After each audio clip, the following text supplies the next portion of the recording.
In Northeast Ohio, we're facing an epidemic like we've never seen before. Heroin use is not only on the rise, but it's taking lives at unprecedented levels, and there's no sign it's slowing down.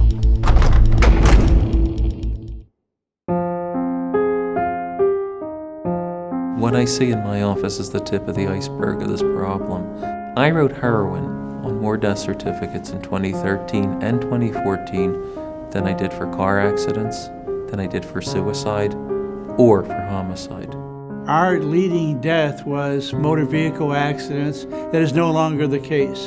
The leading death in our county is heroin. It's the number one public health issue we face in this country. It's the number one killer. It's the number one impact on business. The list goes on and on and on. Well, the current heroin epidemic that we have here in Cleveland and in Northeast Ohio is certainly worse than any epidemic we've had before.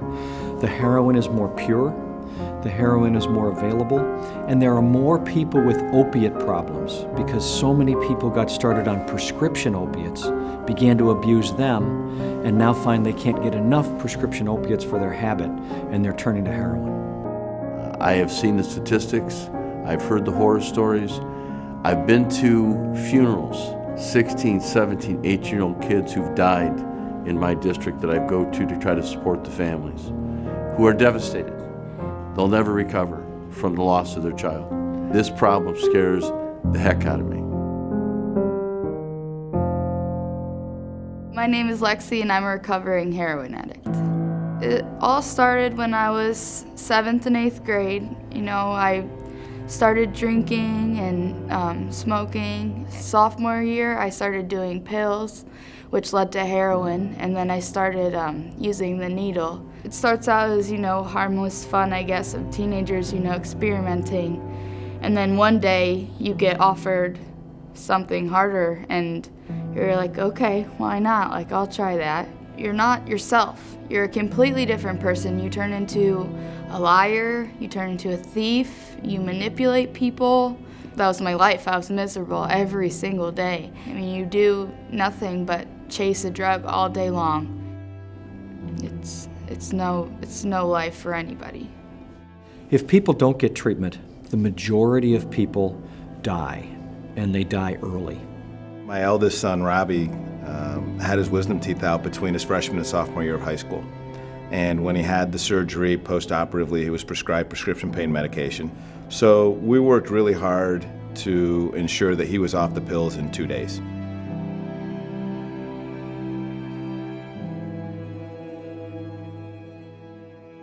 I've got this new drug. It's just as good and it's a lot less expensive.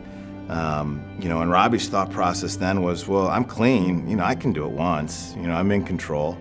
And that new drug was heroin. And within 2 weeks, he was fully addicted to heroin.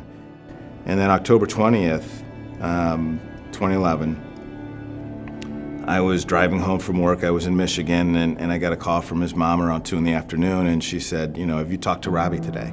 Work called, and he took the work truck this morning at 10 to go out and make deliveries, and they can't find him. They can't get a hold of him.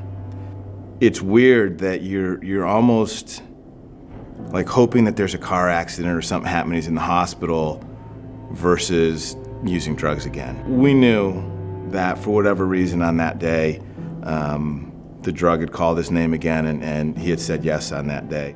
And they got a phone call from the East Cleveland police and letting them know that they'd found my son. And that he passed away. And so I had to leave the police station. I had to go home and tell his mom. And then we had to go to school, tell his brother and sister. And 3 days later, we buried him. And, a 6-month journey with heroin.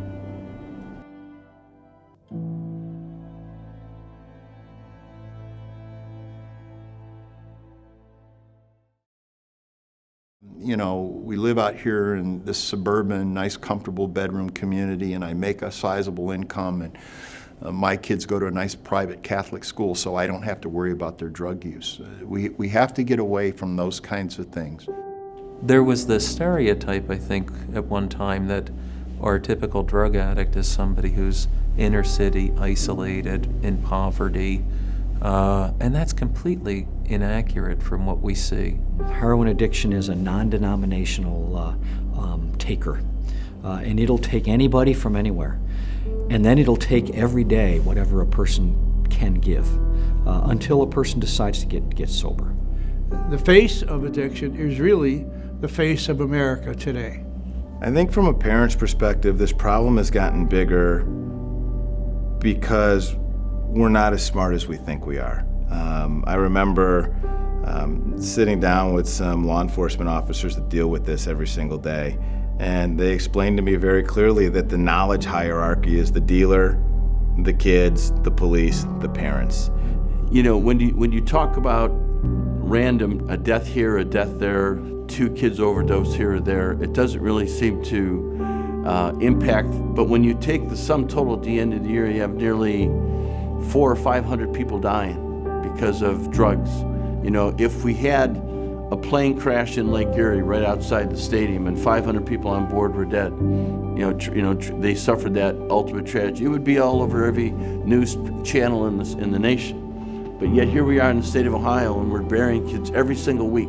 Every single one death of a 16, 17, 28, 29, 42-year-old father of 3, every single death impacts the people. It's all of our problem. It's not just our neighbor's problem. It's everybody's problem. It affects everybody.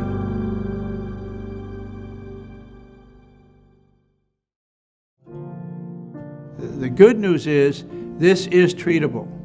It's an immediate problem that needs an immediate solution, but it also needs a far-reaching strategy going forward to mitigate it down the road. If you're going to support this campaign, part of the adding up means it's got to be for the long term. It can't be for the short term. There is no quick fix for this. It's going to take all of us working on the same page to drive the education and awareness that's needed to beat this issue. And if we don't all come together, then the drug's going to win. The least expensive and long-term most effective approach is providing prevention, early identification, intervention, and treatment. We need this, and we need this now, not tomorrow. And over the course of the last 3 years, we've spoken to over 40,000 people, and it's taken us 3 years, to get to that many schools and organizations. In one night, this project has an opportunity to send a message to over 1 million people. We reach more people in one fell swoop than we're going to be able to reach in the entire existence of our organization. This is really, really very important to me. It's been a really big part of my life, and if I can do anything to even save one person, sorry. I don't like this. If I could just help one person to turn their life around, it would be amazing for me. I had to learn the math the hard way. Join us in helping to solve the problem.